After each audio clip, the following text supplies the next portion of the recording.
Hello विद्यार्थी मित्रांनो, स्वागत आहे आपलं स्मार्ट अकॅडमी मराठी या यूट्यूब चॅनलमध्ये। मित्रांनो, जर आपण चॅनलवर नवीन असाल तर व्हिडिओला लाईक करा, शेअर करा आणि सबस्क्राईब करायला विसरू नका। चला तर मित्रांनो, व्हिडिओला सुरुवात करूया। मित्रांनो, आज आपण या व्हिडिओमध्ये संधी हा टॉपिक बघणार आहोत। सर्वप्रथम आपण संधीची व्याख्या बघूया। जोड शब्द तयार करताना पहिल्या शब्दातील शेवटचा वर्ण व दुसऱ्या शब्दातील वर्ण असे दोन वर्ण एकत्र आले असता उच्चारण शास्त्राच्या नियमानुसार ते एकत्र होण्याच्या प्रक्रियेला संधी असे म्हणतात। ही झाली मित्रांनो संधीची व्याख्या। त्यानंतर मित्रांनो, संधी हा टॉपिक बघण्यासाठी किंवा समजण्यासाठी आपल्याला सर्वप्रथम स्वर समजणे आवश्यक आहे। तर मित्रांनो, स्वर कोणकोणते आहेत? तर स्वर अ, आ, इ, ई, उ, ए, ऐ, ओ, औ हे स्वर आहे मित्रांनो। त्यानंतर आपण संधीचे प्रकार बघूया। तर मित्रांनो, संधीचे तीन मुख्य प्रकार आहेत। नंबर 1 स्वर संधी, 2 व्यंजन संधी, 3 विसर्ग संधी। सर्वप्रथम स्वर संधी। स्वर संधीची व्याख्या आहे, एकमेका शेजारी येणारे वर्ण जर स्वर असतील तर त्यास स्वर संधी असे म्हणतात। म्हणजेच मित्रांनो, एकमेका शेजारी येणारे जे वर्ण आहे ते जर का दोन्ही वर्ण स्वर असतील तर त्यास आपण स्वर संधी असे म्हणू शकतो मित्रांनो। त्याचं उदाहरण क्रमांक 1 आहे विद्या अधिक आलय। तर मित्रांनो, विद्या या शब्दामध्ये शेवटचा वर्ण आहे या, आणि जेव्हा आपण या शब्दाला वाचतो मित्रांनो, तर मित्रांनो त्याचा आवाज येतो आ। म्हणजेच जसं आपण वाचतो या तर त्याचा आवाज येतो आ। आणि दुसरा शब्द आहे आलय, याचा पहिला वर्ण आहे आ, आणि मित्रांनो जेव्हा आपण आ हा शब्द वाचतो तर अ असा आवाज आपल्याला येतो। म्हणजेच मित्रांनो आ प्लस अ म्हणजेच आ बरोबर विद्यालय। हा विद्यालय आहे मित्रांनो, हे चुकून विद्यार्थी झालेला आहे विद्यालय। म्हणजेच आ हा पण स्वर आहे आणि त्यानंतर मित्रांनो अ हा पण स्वर आहे। म्हणजेच स्वराच्या नंतर स्वर, अच्या नंतर आच्या नंतर अ, स्वराच्या नंतर स्वर, हे दोन्ही स्वर आहे। आणि जेव्हा स्वराच्या नंतर स्वर येईल मित्रांनो तेव्हा स्वर संधी होईल। त्यानंतर दुसरं उदाहरण आहे देव अधिक आलय। देव या शब्दामध्ये शेवटचा वर्ण आहे व, आणि जेव्हा आपण व हा शब्द वाचतो मित्रांनो तर अ असा आपल्याला आवाज येतो। आणि दुसरा शब्द आहे आलय म्हणजेच आ, आणि जेव्हा आपण हा शब्द वाचतो तर मित्रांनो आपल्याला अ किंवा आ असा आवाज येतो। म्हणजेच त्याला जर का आपण मिळवलं तर देवालय असा शब्द बनतो मित्रांनो।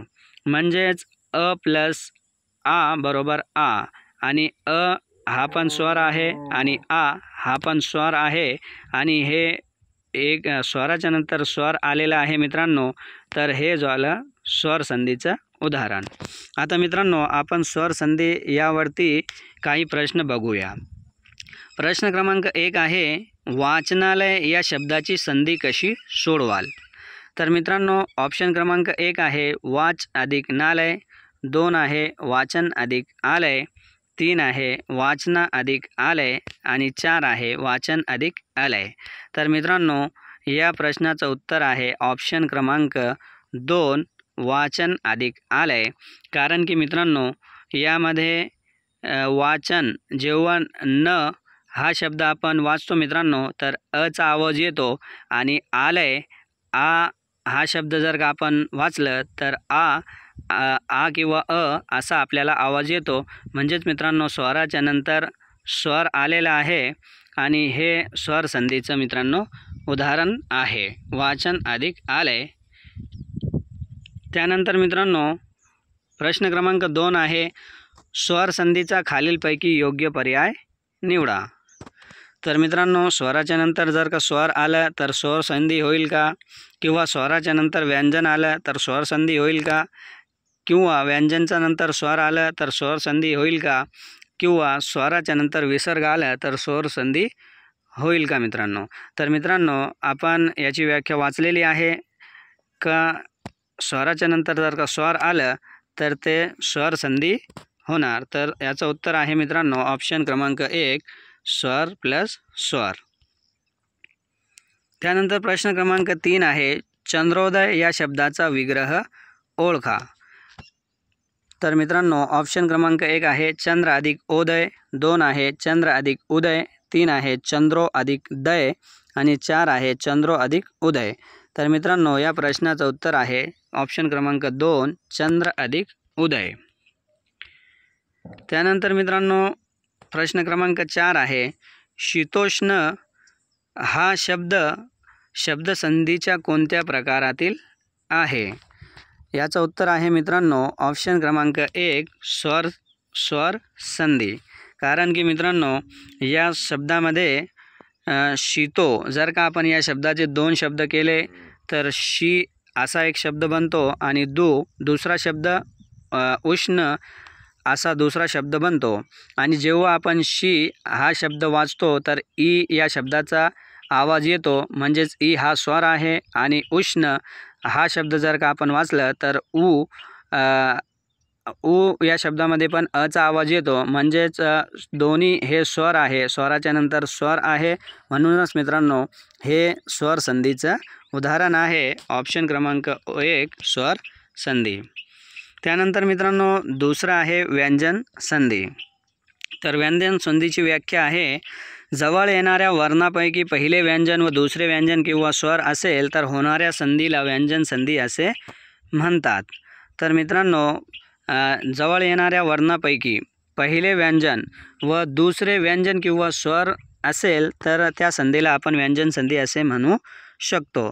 तर त्याचं उदाहरण आहे मित्रांनो सत अधिक आचार।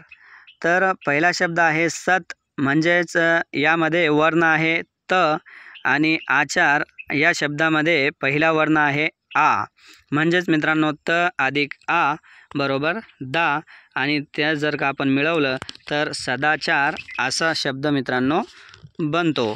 म्हणजेच त हा व्यंजन आहे आणि त्यानंतर मित्रांनो आ हा स्वर आहे, म्हणजेच व्यंजन नंतर स्वर आलेला आहे, तर त्या संधीला आपण व्यंजन संधी असे म्हणतो।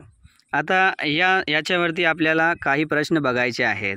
तर प्रश्न पहिला आहे दिक अधिक पाल, म्हणजेच दिक्पाल हा संधी प्रकार कोणता। तर मित्रांनो आपण बघितलेलं आहे दिक या शब्दामध्ये क हा व्यंजन आहे आणि पाल या शब्दामध्ये पा हा पण व्यंजन आहे। तर व्यंजनच्या नंतर जर का व्यंजन आलं तर तो व्यंजन संधीचा प्रकार आहे। तर मित्रांनो या प्रश्नाचं उत्तर आहे ऑप्शन क्रमांक 1 व्यंजन संधी। त्यानंतर मित्रांनो दुसरा प्रश्न आहे व्यंजन संधीसाठी खालीलपैकी योग्य पर्याय निवडा। तर मित्रांनो ऑप्शन क्रमांक 1 आहे व्यंजन प्लस विसर्ग, 2 आहे स्वर प्लस व्यंजन, 3 आहे व्यंजन प्लस व्यंजन किंवा स्वर आणि 4 आहे स्वर प्लस व्यंजन। तर मित्रांनो व्यंजनच्या नंतर जर का व्यंजन किंवा स्वर आलं तर तो होईल व्यंजन संधी, म्हणजेच या प्रश्नाचं उत्तर आहे ऑप्शन क्रमांक 3 व्यंजन प्लस व्यंजन किंवा स्वर। प्रश्न क्रमांक 3 आहे खालील शब्द हा कोणत्या संधीचे उदाहरण आहे। तर शब्द आहे शरत्काल। जर मित्रांनो आपण या शब्दाचे 2 शब्द बनवले तर शर अधिक तकाल किंवा शर अधिक उत्काल असे 2 शब्द मित्रांनो याचे बनणार।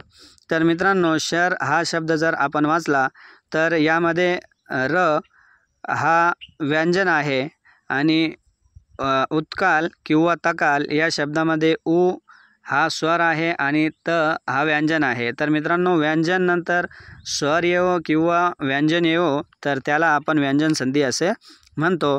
तर मित्रांनो या प्रश्नाचं उत्तर आहे ऑप्शन क्रमांक 2 व्यंजन संधी। त्यानंतर मित्रांनो शेवटची संधी आहे आपली विसर्ग संधी आणि याची व्याख्या आहे एकत्र येणाऱ्या वर्णातील पहिला वर्ण विसर्ग व दुसरा वर्ण व्यंजन किंवा स्वर असेल तर होणाऱ्या संधीला विसर्ग संधी असे म्हणतात। आता विसर्ग कशाला म्हणतात तर मित्रांनो यामध्ये उदाहरण क्रमांक 1 आहे नी आणि त्याच्यानंतर हे 2 टिंब जे दिसत आहे मित्रांनो त्याला आपण विसर्ग असे म्हणतो। तर मित्रांनो उदाहरण क्रमांक 1 आहे नि विसर्ग अधिक अंतर। आणि मित्रांनो या नि याच्यानंतर तर विसर्ग आहेच आणि अंतर नि विसर्ग प्लस अन बरोबर रन। तर मित्रांनो याला जर का आपण मिळवलं तर निरंतर असा शब्द तयार होतो। त्यानंतर मित्रांनो दुसरं पण उदाहरण इथं दिलेलं आहे। आणि मित्रांनो जर का विसर्ग संधीला आपल्याला ओळखायचा असेल तर ज्या उदाहरणामध्ये सर्वप्रथम विसर्ग असतो किंवा ज्या शब्दामध्ये आपल्याला विसर्ग दिसतो त्याला आपण डोळे झाकून विसर्ग संधी असे म्हणू शकतो मित्रांनो। आणि त्यानंतर मित्रांनो या संधीच्या पहिल्या वर्णामध्ये हलका ह या शब्दाचा आवाज येतो। आता तो कसा येतो तर आपण या प्रश्नाच्या द्वारे समजणार आहोत। तर मित्रांनो प्रश्न पहिला आहे यशोधन या शब्दाचा संधी प्रकार ओळखा। तर मित्रांनो या शब्दाला जर का आपण 2 शब्द केले तर य हा पहिला वर्ण आहे आणि य जर का आपण वाचलं तर ह या शब्दाचा थोडा हलकासा आवाज येतो मित्रांनो। आणि जेव्हा पहिल्या वर्णामध्ये हचा हलकासा आवाज जर का आला तर त्याला आपण विसर्ग संधी असे म्हणू शकतो मित्रांनो। तर मित्रांनो या पहिल्या प्रश्नाचं उत्तर आहे ऑप्शन क्रमांक 3 विसर्ग संधी। त्यानंतर प्रश्न दुसरा आहे धनुर्वात ही संधी कशी सोडवली जाईल। तर मित्रांनो यामध्ये दुसरं काही नाही आहे कारण की ऑप्शन क्रमांक 1 मध्ये ऑलरेडी विसर्ग आलेला आहे। तर याला पण आपण डोळे झाकून मित्रांनो ओळखू शकतो आणि विसर्ग संधीचा उदाहरण म्हणू शकतो। त्यानंतर मित्रांनो प्रश्न क्रमांक 3 आहे मनोरम हा शब्द कोणत्या संधीचा उदाहरण आहे। तर मित्रांनो हा शब्द जेव्हा आपण वाचतो तर त्याचा उच्चार मित्रांनो त्याच्या आवाजामध्ये हलकासा ह या शब्दाचा आवाज येतो आणि जेव्हा ह या शब्दाचा थोडासा हलकासा आवाज येतो तर त्या संधीला आपण विसर्ग संधी असे म्हणू शकतो। म्हणून मित्रांनो या प्रश्नाचं उत्तर आहे ऑप्शन क्रमांक 3 विसर्ग संधी। आय होप मित्रांनो हा व्हिडिओ आपल्याला आवडला असेल तर व्हिडिओला लाईक करा, शेअर करा आणि सबस्क्राईब करायला विसरू नका। थँक्यू।